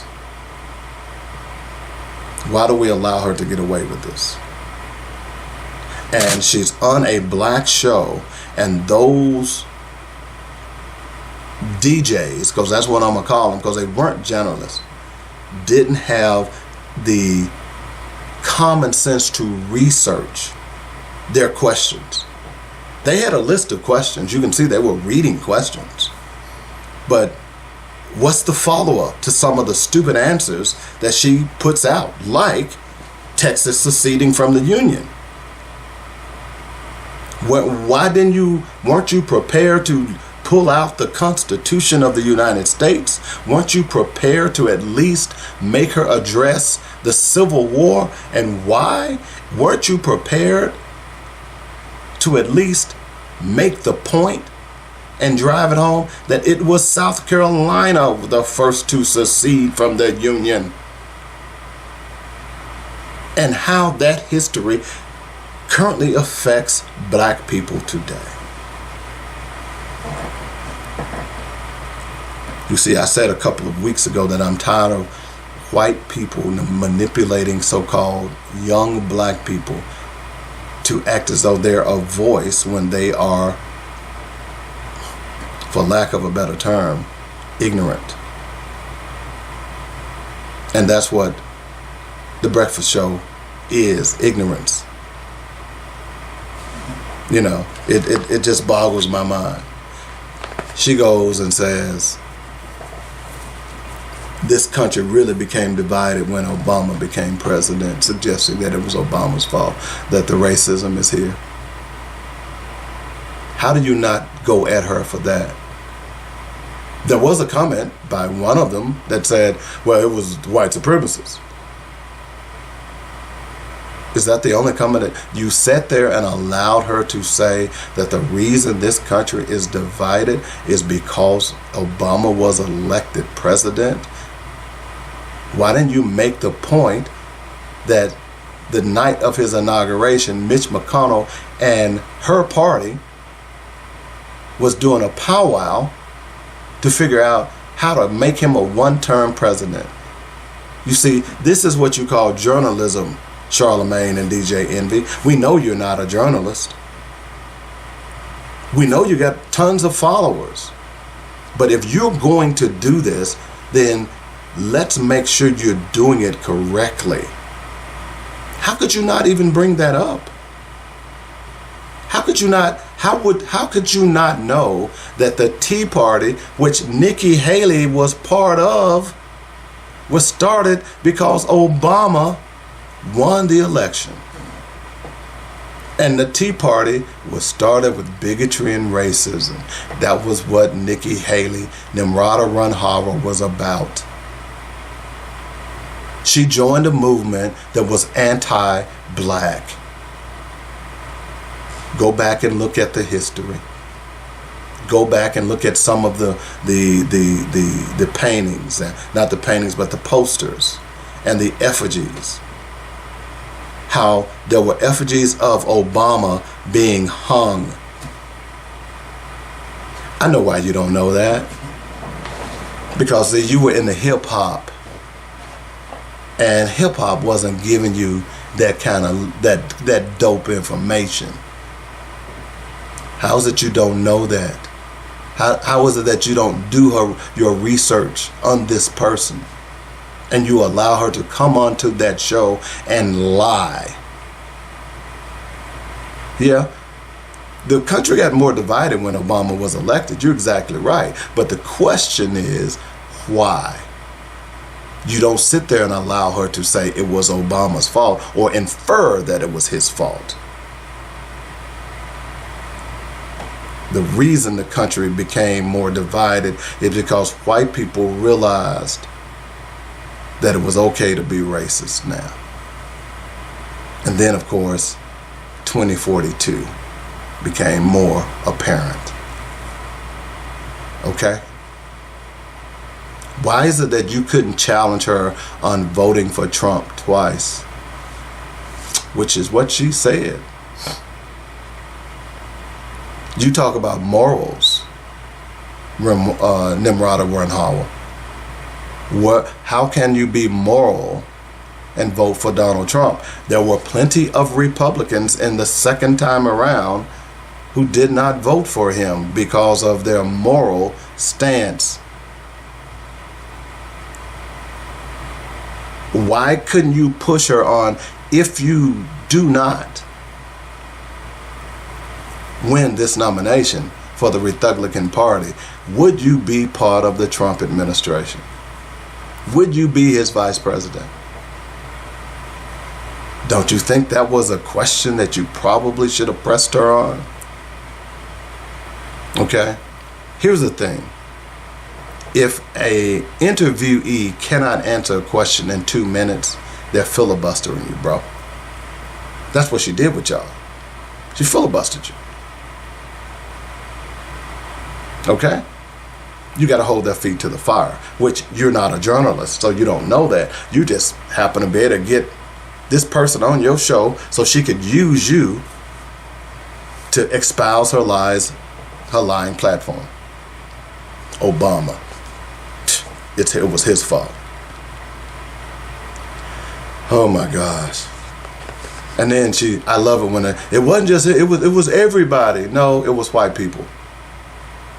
Okay? White people owned slaves. White people created Jim Crow.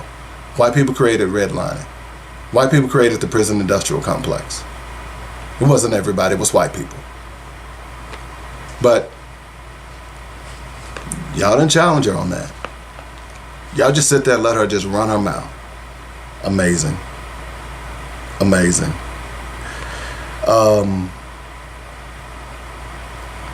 Here's what I'm trying to say here. Because clearly you all have decided that, hey, you like the spotlight. But if you're going to be in the spotlight, we need you to challenge these people.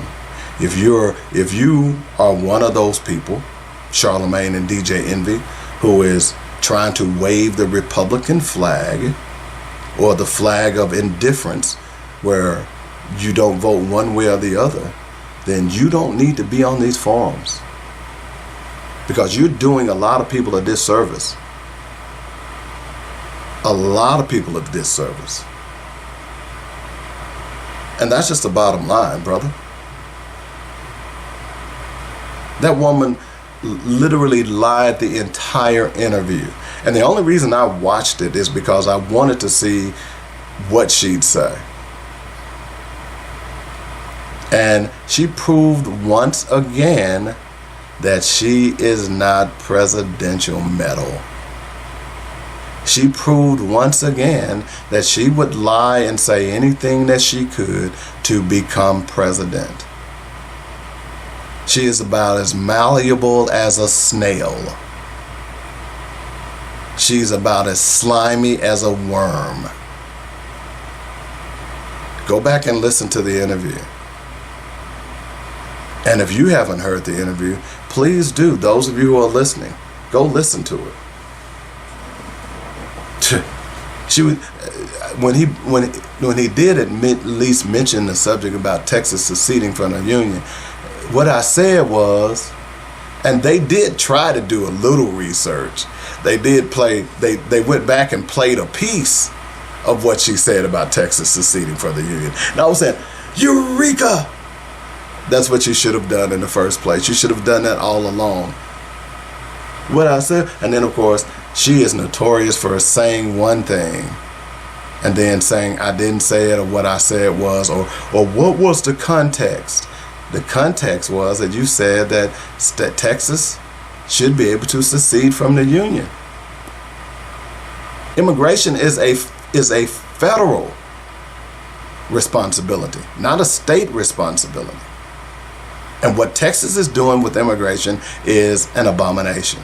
What the country is doing with the immigration is an abomination. It shouldn't take 10 years to get a green card or whatever they have to get. It shouldn't take 10 years.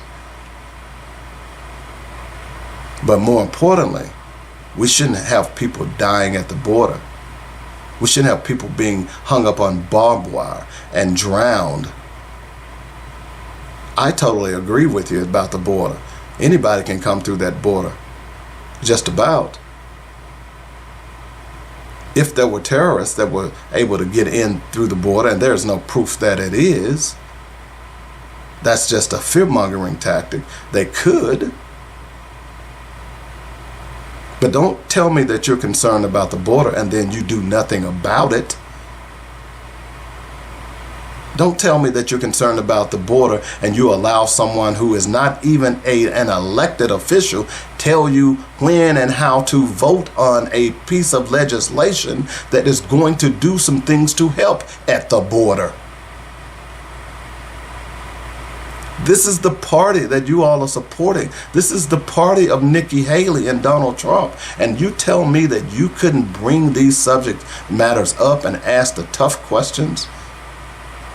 You couldn't demand it, and that even though she was going to filibuster, you gotta at least ask the question 3 times. I'm gonna ask you again. Would you be part of the Donald Trump administration? Yes or no? Would you be his vice presidential running mate? Yes or no? Why wouldn't you ask that question?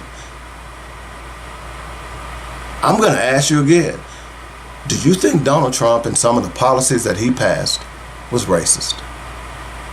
I'm going to ask you again. Do you think Joe Biden was legally elected? That should have been the first question, by the way.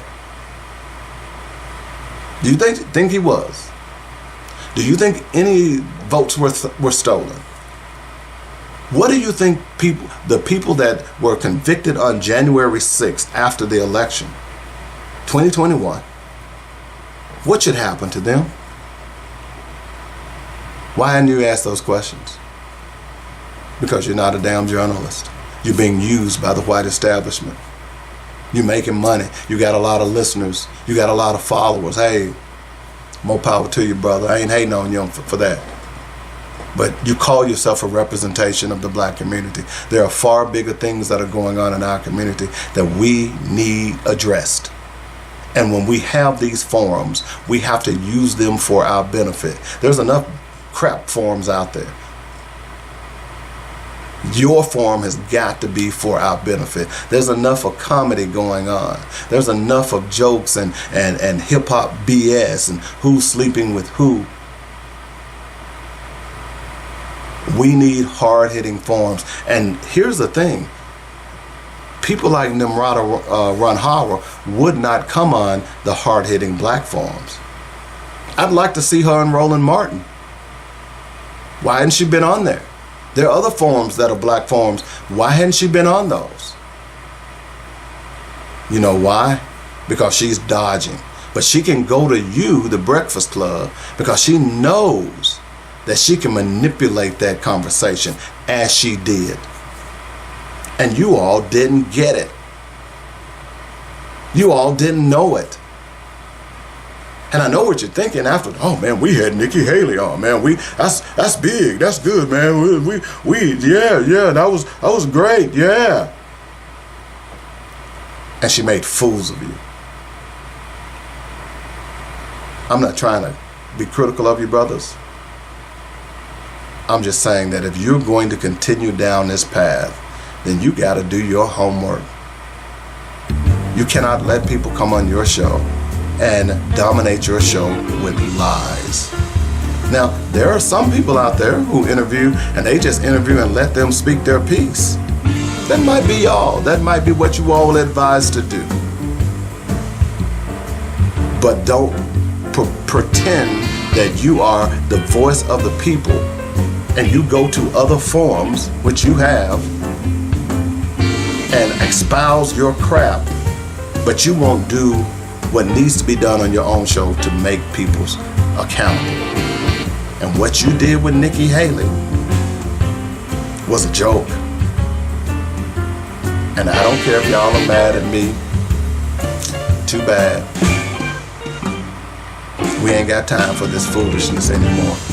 In fact, some of the foolishness that your show helped place into the minds and the hearts of black people. Now, what are you trying to do? Correct those wrongs? People have been criticizing. I don't know.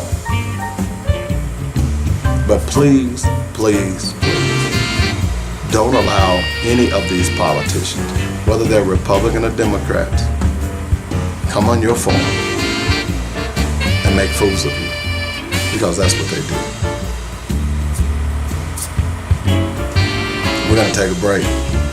When we come back, is what we must do. You're listening to Black Focus Radio, our issues, our solutions, our voices, on JoinNetRadio.com. Hey, beautiful. You look gorgeous. Are you doing something different? There's a healthy glow about you. Thanks. I'm just my natural self. Come on. What's your secret? Okay. Since I found SkinTentional.com, I've been getting a lot of those comments. SkinTentional.com? Yes. SkinTentional.com is handcrafted, luxurious, natural baths and body care products. Crafted for those with a designer's taste for high-quality skincare products, but won't break your bank. From body butter to oils and soaps, SkinTentional has something for everyone, including the man in your life.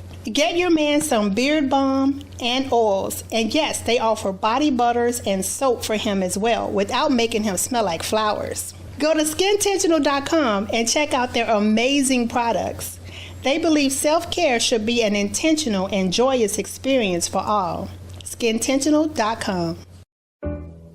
Business owner, can I talk to you for a moment? How many people have come up to you and said, hey, I didn't know you had a business? Yeah, that can happen when you don't advertise. I have a solution for you. Advertise on joynetradio.com and let the world know that you're in business. I know what you're thinking. Advertising is so expensive. I've got a great package for you that will cut your expense and increase your bottom line. It's only $125 for startup and new businesses. Call me, David W. Coleman, at 615-554-0568, and I'll put together a package specifically for your business. Now is the time to tell the world, hey, I'm in business. Come spend your money on quality goods in my store. Let us help you at joynetradio.com. Here's the number. Call me, 615-554-0568. We're here to assist you in building your brand. Coleman's Dynamic Products would like to thank you for all the support you've given us over the years. Our growth could not have happened without your purchases and word of mouth to your friends and family. That says you believe and trust us to provide Coleman's Dynamic Products with no fillers and all natural ingredients. We began with our flagship product, Rib Rub, and now it has expanded into snacks, seasonings, salts, rib juice, and pepper juice. We could not have done it without you. I'm David W. Coleman, founder and president, and I want to personally thank you for the encouraging words and support. Coleman's Dynamic Products will continue to be the best dry marinades, seasonings, and sauces you've ever put in your mouth. That's ribrub.com, RIBBRUBB, and you know what we like to say, bake it, grill it, smoke it, oh yeah. All right, welcome back to my favorite segment, What We Must Do. It ought to be pretty obvious if you listen to the entire show.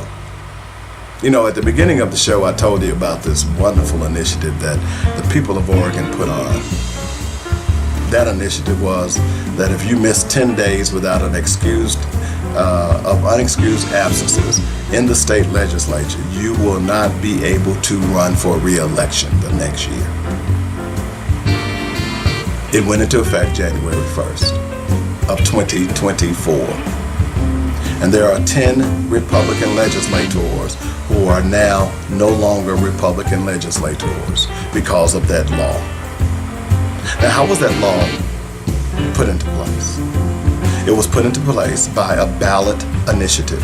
A ballot initiative that a lot of states have, that if you get a certain amount of signatures from registered voters, you can put things on the ballot, and then of course, if the people of that state vote for it, then guess what? It's law. I told you about some of the places in Arkansas and around the country that does that. Oregon was successful in putting into law the absentee bill. I don't know what they call it. Now, why am I talking about that? I'm talking about it because just as some of those men on that MSNBC report talked about, their vote doesn't matter, nobody's paying attention to their vote. Some of you all don't vote. Some of you all don't know about the issues that affect your community on a daily basis. Some of you all don't even register for the census, not understanding that if you are, that's where how money is allocated every 10 years, then you're lost. And that in part is why our community is suffering. That is in part because why our community is dying. That is in part why nearly 80% in American prisons are black men. All of that stuff was voted on. Look, the prison industrial complex was set up by ALEC. I told you that earlier in the show. Go look up ALEC. Hello. The tax breaks that are given to fat cat rich men have stock in the prison industrial complex. Even some of you all's hero, Michael Jordan, had stock, and probably still does, in the prison industrial complex. I gave you a list of companies that you spend your money at that have stock or uses free prison labor called slavery. And you all are running around here talking about you're going to vote for Donald Trump or you're not going to vote at all. See, that ballot initiative in Oregon was about the vote, understanding the power of the vote. You see, some of you all are saying that it doesn't mean anything. I'll show you Oregon and raise you other states who have had ballot initiatives. What it says is the vote is the power. That's what it says. You all may not like that. But the vote is the power. And what you all have got to understand here more than anything else, my brothers and sisters, is that if you don't exercise your right to vote, then your voice is dead. You can make all the excuses you want. You can bring up all the conspiracy theories that you want. But the one thing that is power is your vote. And what you have to understand, that if however you use it, don't throw it away. We're not in the look, let me ask you something. Would you go and throw away $10? Would you just walk down the street and take $10 out of your pocket and just throw it down? Hell no, you wouldn't.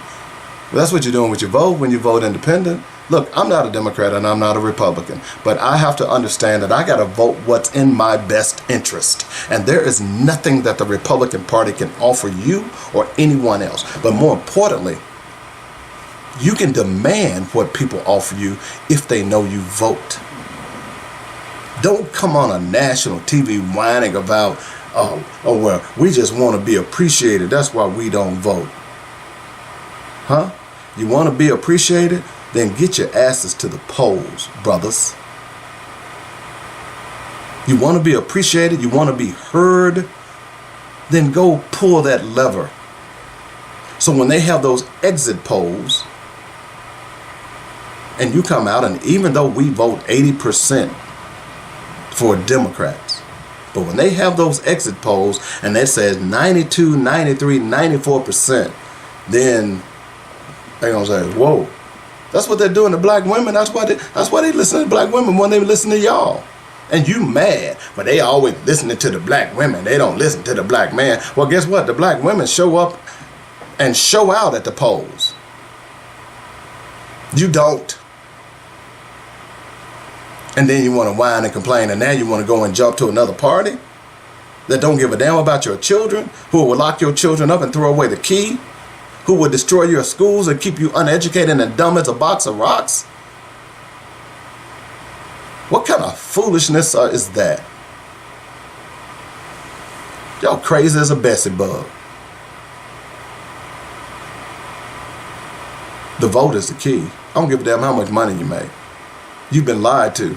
You bought into that capitalistic mentality. Oh, well, all you need is money, man. No, you don't.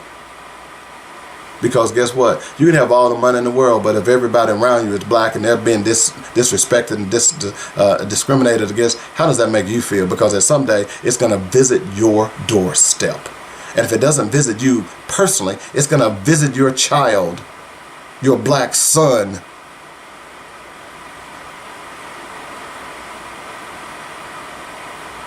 What we must do is simple. We need to vote two ways. We need to vote with our dollars. We need to spend every piece of black dollar that we can with a black business. And if that black business doesn't give you the service that you think you deserve, you tell them, but that doesn't stop you from going to the next black business. Then we vote with our ballots. That's the only way. We can control our destiny. We just need to believe and understand that we can, and quit buying into this defeatist mentality that everybody's against us. And if everybody is against us, then let's pool our resources. Let's create a circle. And within that circle, we educate, we update, we grow. That's what we must do. We got to get out of here. Hope you enjoyed the show. I always enjoy talking to you on a regular basis. Be sure to like, share, and subscribe whenever you get the opportunity. Go out and download the podcast on any of your favorite podcast platforms. And most importantly, be sure to support our sponsors, because without them, we wouldn't be here. And if you'd like to be a sponsor, don't hesitate to give me a call at 615-554-0568 or send me an email at blackfocusradio@gmail.com. Remember, brilliant minds discuss ideas, average minds discuss events, and small minds discuss people. Which do you possess?